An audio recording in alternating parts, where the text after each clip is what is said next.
Welcome to Chicken City, my integrated chicken coop, veggie garden, fruit orchard and compost system, all under the one roof that you see behind me. Now, so many of you loved my tour video, thank you, but one of the most common questions you had was, does it smell? Now, I can confidently say my chicken coop, my chicken run, doesn't smell. I was worried that maybe I'd got used to it over the years, so I asked a few friends to come over, give it a whiff, and the jury has confirmed Chicken City doesn't smell.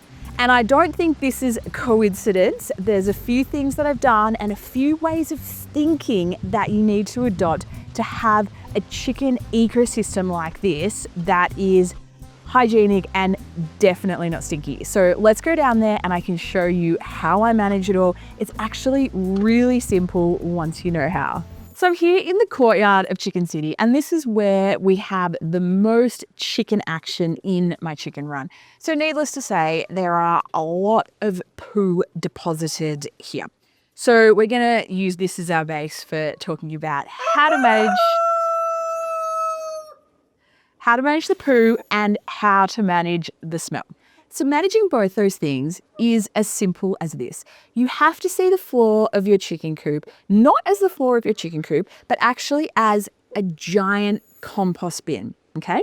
And if you understand composting principles of balancing the wet and the dry, then you're gonna have no problem with a stinky chicken coop. So just like a compost bin that's going really well, smells kind of sweet and earthy, that's what the floor of your chicken coop can smell like. And I know you can't smell this, but promise, it smells pretty lovely in here despite 20 of these very cute little pooping machines. So by treating our chicken floor as a giant compost system and by using a deep litter method that enables this composting to go on, what we're actually doing is creating an environment that is going to just break down that poo so much faster.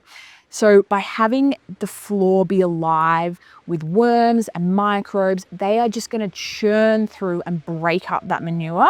The other thing they're going to churn through is the ammonia. Now, ammonia buildup, that's a kind of the white part of the chicken poo. It's actually kind of the chicken urine. That can really smell if it builds up. And I think when people talk about the smell of a chicken coop, that's often what they're referring to. So by having the worms and the microbes in the floor doing their job, that's going to break up the ammonia. Brilliant. The other thing the worms are going to do in particular is bury through the floor of our chicken coop and create air channels, create air pockets, rather than compacting the floor down and having an anaerobic environment. An anaerobic environment will always smell. So by having the air flowing, that's going to break things down and it's going to keep things smelling really sweet. So we don't want that compacted floor. We want those channels. Now, how do we get the worms in the floor of our chicken coop? Did I add worms to the floor of the chicken run here? Absolutely not.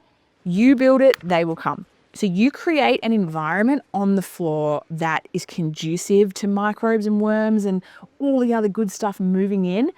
They will find you and they will do the work. So just like a compost bin, I've never added worms to my compost bins over there. I create the environment and the worms come and do their job.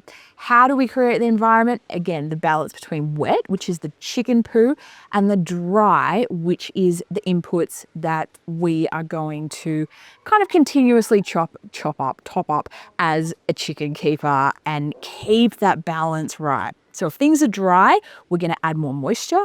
And when things are wet, we're going to add more carbon ingredients. Okay, let's do this. Now, the floor of the chicken coop, I actually dug up a couple of days ago.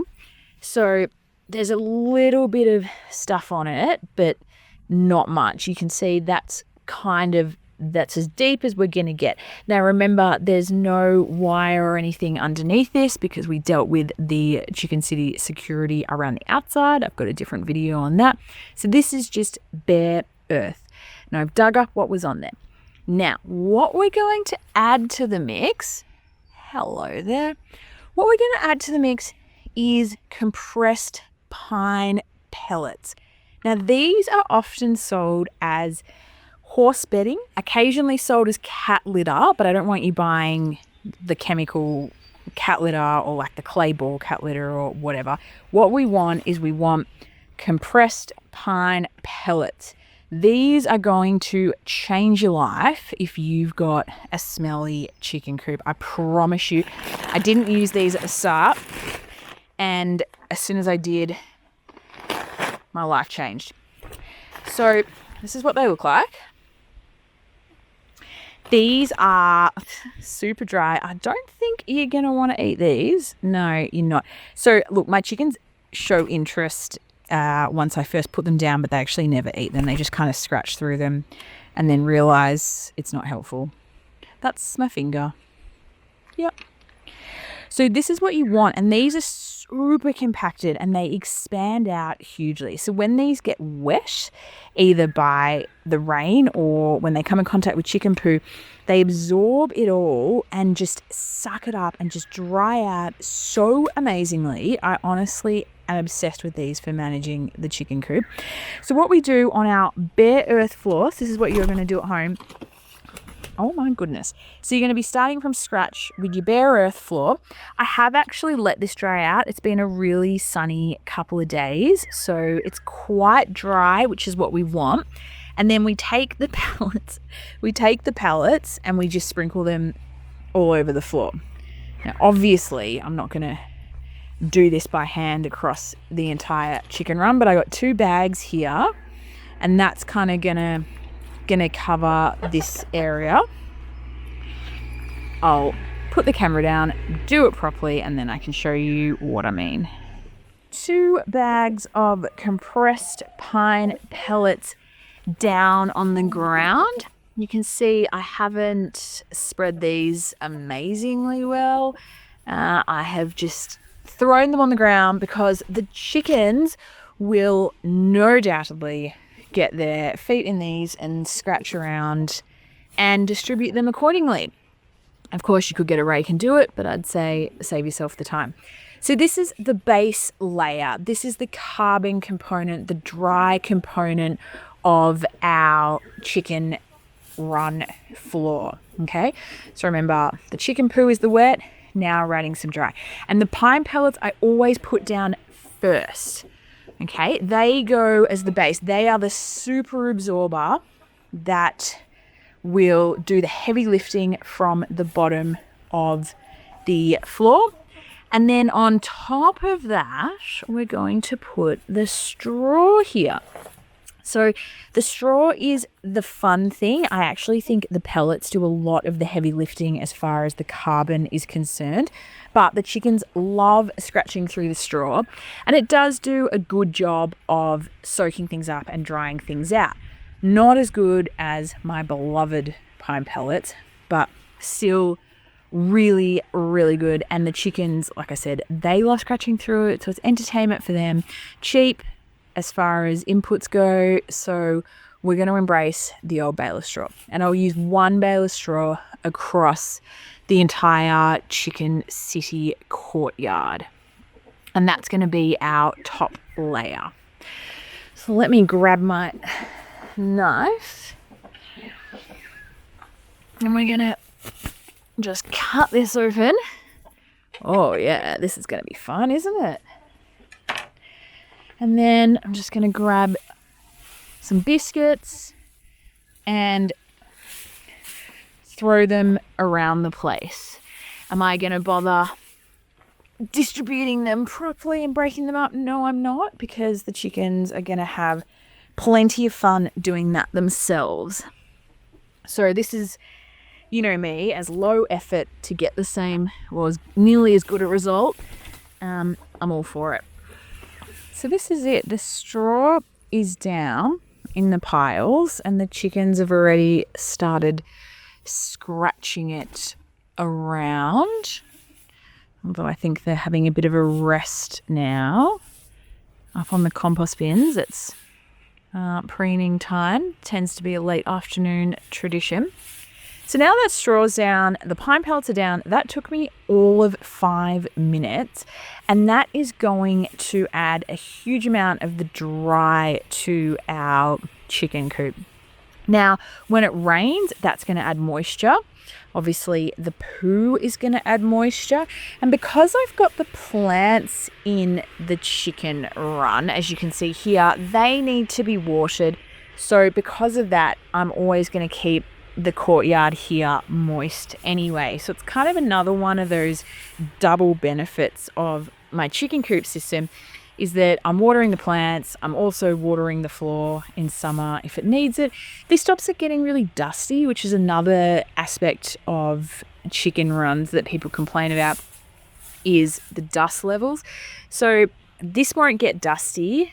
It also won't get stinky, as long as, again, we maintain that balance between wet and dry. Now in winter, the opposite situation happens in that it gets too wet, and that frankly is a pain in the butt, especially here where I am. There's a lot of rain. I'm not complaining about the rain, but the chicken run does get very wet. So in winter, I'll be adding a lot more of those pine pellets. That's when the pine pellets really shine, in the winter, really wet weather. So as soon as it starts getting really muddy and sloppy here, more pine pellets go down and we build up that deep litter system. And if it ever does get smelly, which, you know, once in a blue moon it has, simply add the pine pellets, dry it up, and things go back to normal. Now, twice a year, this is the non-fun part of my system. I hate doing this, but, you know, we get on with it. Twice a year, I will dig up this entire floor, remove the entire deep litter system, and start from scratch. Now, I did that a couple of days ago, hence why we're starting from scratch today. And again, I only do it once every 6 months. Now, it's a pain because it's digging, it's heavy, I put it into buckets. But the good part of it is that is the most incredible food for the rest of my garden. So because the Chicken City courtyard here is in the center, and I've then got all the rooms coming off it with the fruit and the veggies and the berries, what I can do is then take the buckets of the chicken coop floor into those other rooms and put it on the garden beds, like top dressing with compost. And that is going to add such a massive injection of nutrients into the rest of the chicken coop. So it's a bit of work, but again, we've got that double benefit, not just of cleaning the coop or the run floor, but the double benefit of also feeding the rest of my plants. So I don't use any external fertilizers on my garden. All the fertilizers I use are in the form of manure from my animals, mainly the chickens, but a little bit from the horses and the goats. So you do that twice a year. And how do I know when to do that? When the floor is just so wet and muddy and gross that I just need to start the whole thing again. Usually that is at the end of spring, or maybe the end of winter, and then usually maybe at the start of winter if we've had quite a lot of rain, end of autumn, but it's usually two quite close together in the cooler months. And then during summer, this straw pine pellet situation will do a really good job. Of course, I will top it up through summer as well, but not with the same ferocity I do it in winter. So again, to finalize, when thinking about your chicken coop, think about it as a giant compost system. Keep it moist, but not too moist. If it gets too wet, add more carbon to dry it out. Maintain it that way. And then once it's all composted down, and once it's really just wet, muddy soil, at that point, we're going to dig it up and we're going to use it on our garden beds just the same way we would using any compost in the garden. So wherever you would remove compost from your compost bin and use it in the garden, you're going to use the floor of your chicken coop the same way. It's the next day and I'm down here at Chicken City, and as you can see, the girls and Jack have done a very good job of distributing that straw all the way around the Chicken City courtyard, and I'm sure they had a lot of fun doing it. Now, this method is known as the deep litter method. So if you want to know more information on it, that's what I'd be Googling. But I don't love using that term. I prefer the giant compost bin system because I think as gardeners, a lot of us know the fundamentals of composting. So applying that to our chicken floor makes a lot more sense rather than trying to learn a new term like deep litter.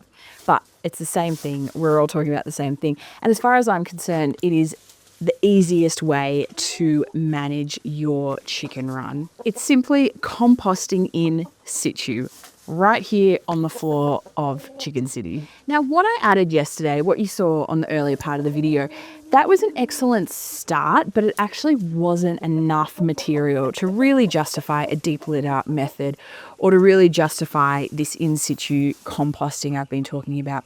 But this is because I've started it yesterday. I've added a couple of bags of the pine pellets and the bale of straw.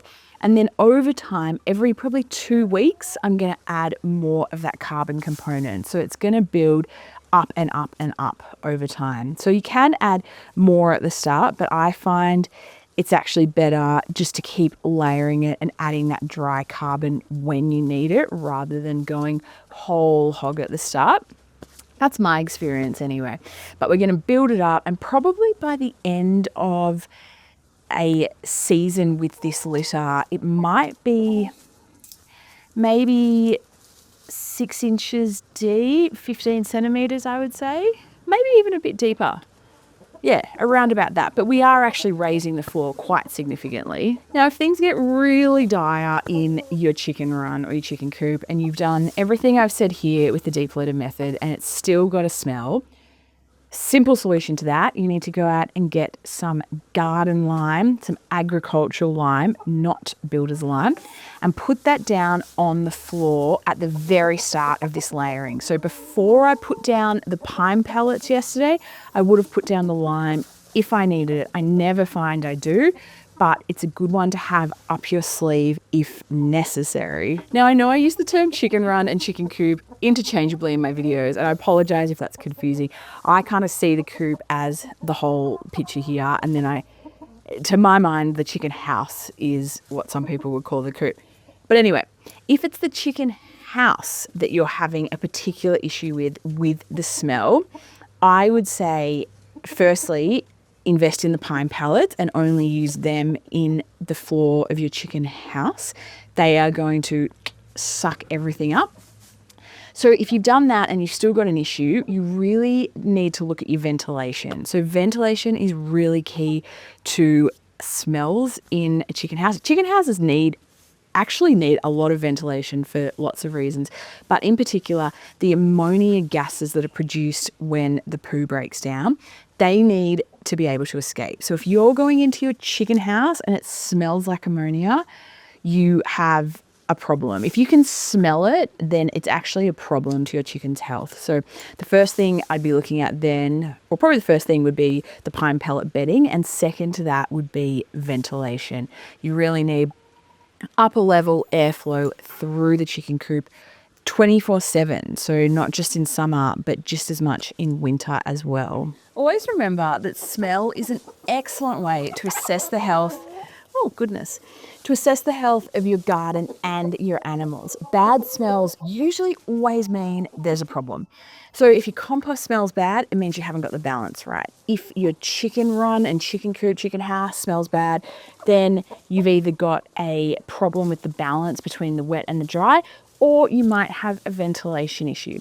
If one of your chickens is smelling particularly bad, this also suggests a health problem. They shouldn't actually smell. So I'd be checking their face for cankers, sores, that kind of thing, listening to their breathing because a respiratory infection can smell really bad.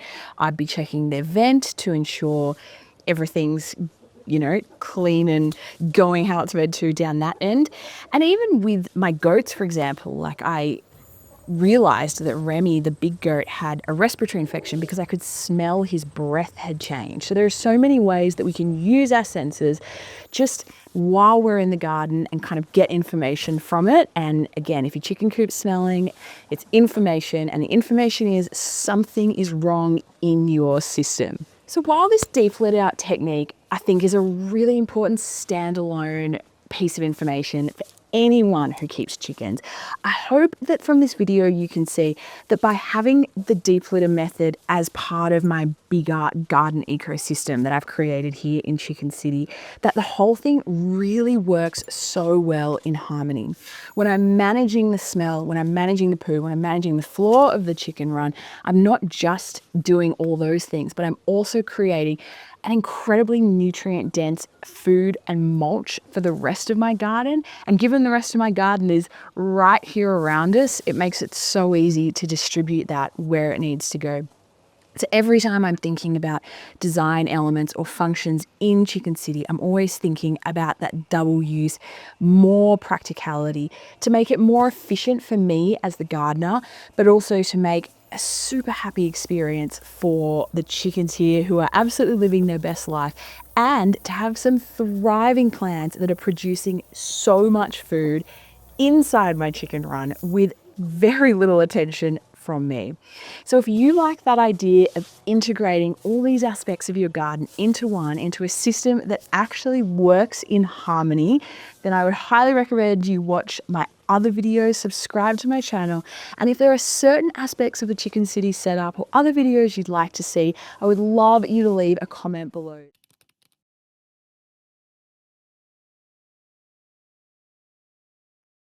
The only reason I make these is to